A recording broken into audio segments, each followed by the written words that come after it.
Hello everyone, this is me Sharon. Welcome back to my channel. And for today's video, ipapakita ko sa inyo kung paano gumawa ng amigurumi heart. Meron siyang spring clip na nabili ko online. I will add the link kung saan nyo pwedeng mabili yung ganitong klase spring clips na tinatawag. And I hope you watch and stay until the end of this video.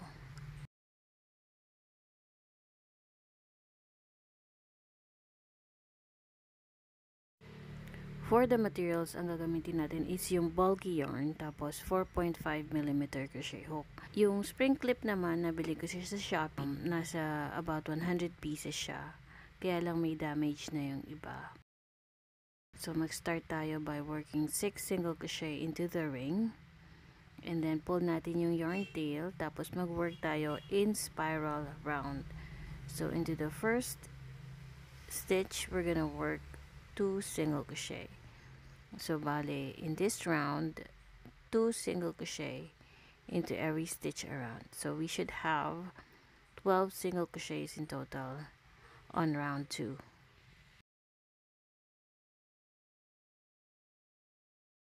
Pwede nga pala tayong gumamit ng mas manipis na yarn for this, yung number 4 or medium weight na yarn. Tapos mga 4.0 millimeter na crochet hook kung gusto nyong mas maliit na heart.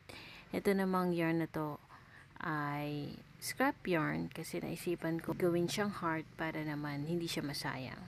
Kasi konti lang naman ang yarn na kailangan mo para makagawa ng dalawang amigurumi heart. For round 3 naman, 1 single crochet into each of the 12 single crochets.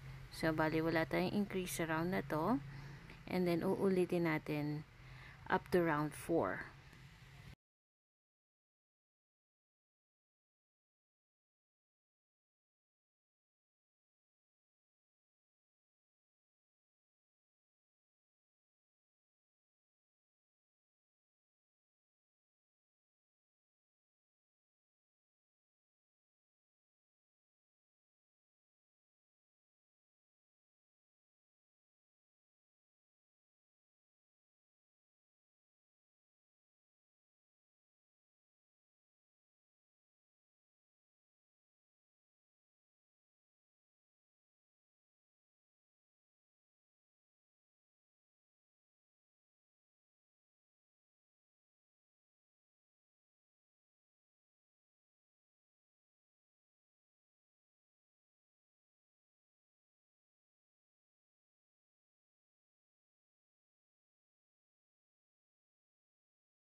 So, after nito, gagawa pa tayo ng isang piraso para maging dalawa siya kasi ito yung pinakakalahati ng amigurumi heart natin. So, after matapos natin gawin, pagdudugtungin na natin siya dun sa first stitch after nung last stitch natin sa round na to, dun sa pangalawa or dun sa pinaka first stitch niya, dun tayo mag-work ng 1 single crochet, tapos 1 single crochet into each of the next 9 single crochets. So, bale, 8 individual single crochets pa yung ilalagay natin hanggang sa makabalik tayo.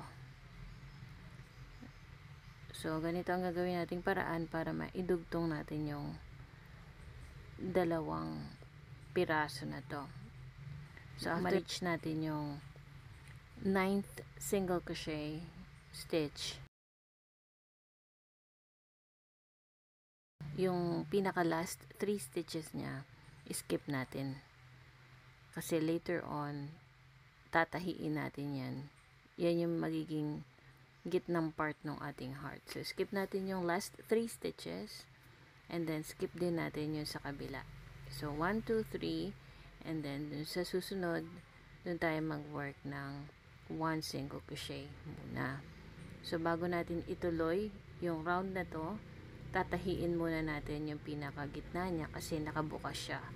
So, using yarn needle, ang gagawin natin is i-join natin yung 3 skip stitches dun sa gitna. So, gamit yung yarn needle, tatahiin natin para ma-close yung butas niya.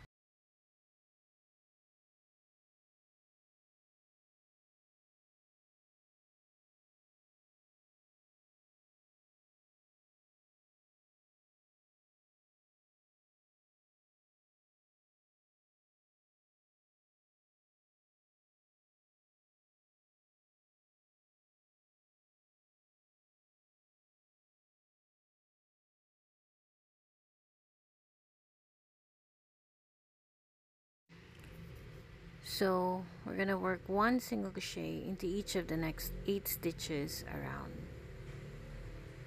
So, nakita niyo naman, hindi naman hassle kung meron kayong knot na may encounter. Basta, dun nyo lang sa likod malagay habang nagko-crochet kayo.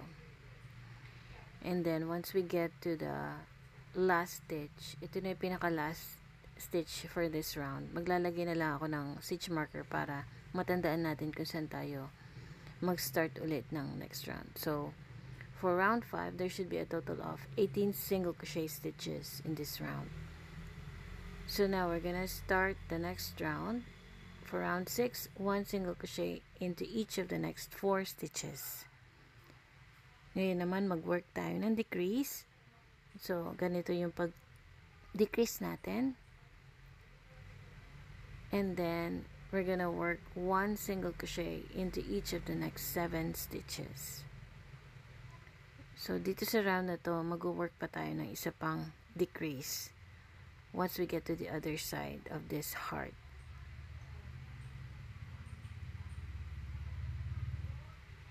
And then, mag-work tayo ng single crochet 2 together. And then, into the last remaining stitches, mag-work tayo ng 1 single crochet into each. So, sa round na to, we should have a total of 16 single crochets. So, for round 7 naman, into that very first stitch, 1 single crochet into each of the next 2 stitches. And then, single crochet 2 together into the next. Ulitin lang natin yan ng 4 times para at the end of this round, magkaroon tayo ng 12 single crochet.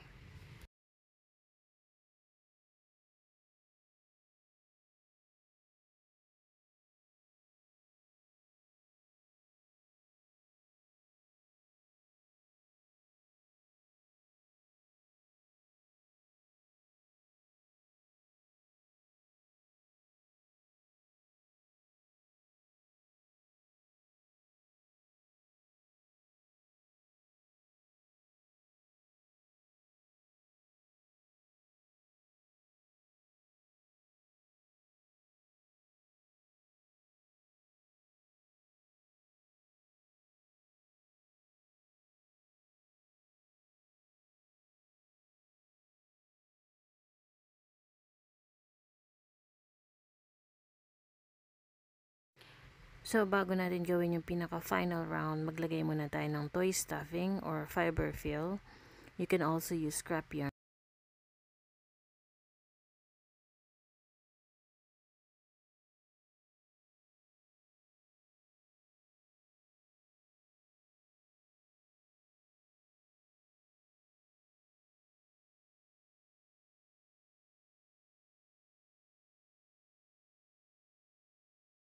So, for final round, we're gonna work a decrease, single crochet 2 together for 6 times. So, yan ang magko-close sa ating heart.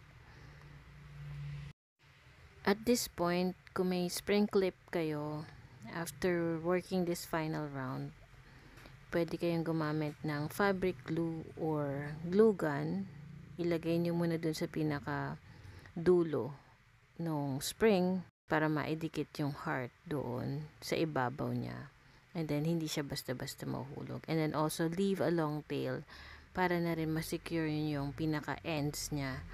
So, dun sa spring clip na ginawa ko, nag-leave ako ng long tail. Tapos, medyo tinali ko siya dun sa spring na clip dun sa ibabaw para hindi siya basta-basta mahihila or malalaglag.